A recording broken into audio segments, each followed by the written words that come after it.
এক পেঙ্গুইনের মনস্তত্ত্ব বুঝতে মানুষের সময় লেগে গেল 20টা বছর। তাও তা পরিষ্কার নয়। 2007 সালে ঘটে যাওয়া একটা ঘটনা যা মানুষের নজর কাড়ল 2026-এ। 2007-এর documentary encounter at the end of the world, যা জার্মান পরিচালক ওয়ার্নার হার্জগ তৈরি করেছিলেন। এটি মূলত আটলান্টিকার বিজ্ঞানী ও রহস্যময় প্রকৃতি নিয়ে।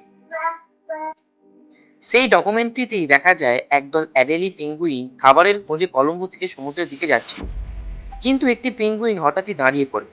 সে সোজা তাকিয়ে থাকে পাহাড়ের দিকে। কিছুক্ষণ পর সেই পেঙ্গুইন দল থেকে আলাদা হয়ে প্রায় 70 কিমি দূরে বরফের পাহাড়ের দিকে হাঁটতে শুরু করে। বিজ্ঞানীরা তাকে ধরে দলে ফিরিয়ে আনে, কিন্তু সে একই দিকে চলে যায়।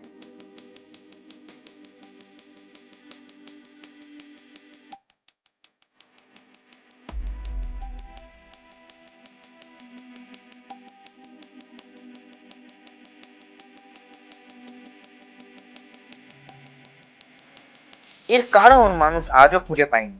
তবে বিজ্ঞানীরা মতামত দেন সম্ভবত পেঙ্গুইনটি দিগ্ভ্রান্তি বা মস্তিষ্কে ব্যাকটেরিয়া সংক্রমণের কারণে এমনটি করেছে, কারণ এর ফলেই দিক নির্ণয়ের ক্ষমতা হ্রাস পায়।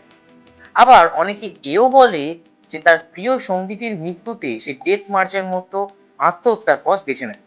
আবার এও শোনা যায় সে নিজের স্বাধীনতার পথে হাঁটতে চেয়েছে, নিজের স্বাধীনতাকেই আগে প্রায়োরিটি দিয়েছে সে। আদৌ কি ছিল তার মন? 20 বছর আগে এক পেঙ্গুইনের মনের কথা তার মনেই রয়ে গেছে। আমাদের আর জানার কোনো উপায় নেই, শুধুমাত্র সবাই নিজের মতো করে বক্তব্য জানাচ্ছে। নজরটা আমাদের, তাই যে যার নিজের নজরে তাকে আবিষ্কার করছে। তবু মোটিভেশন একটা থাকছে, সে তার নিজের স্বাধীনতাকে প্রথম স্বীকৃতি দিয়েছে।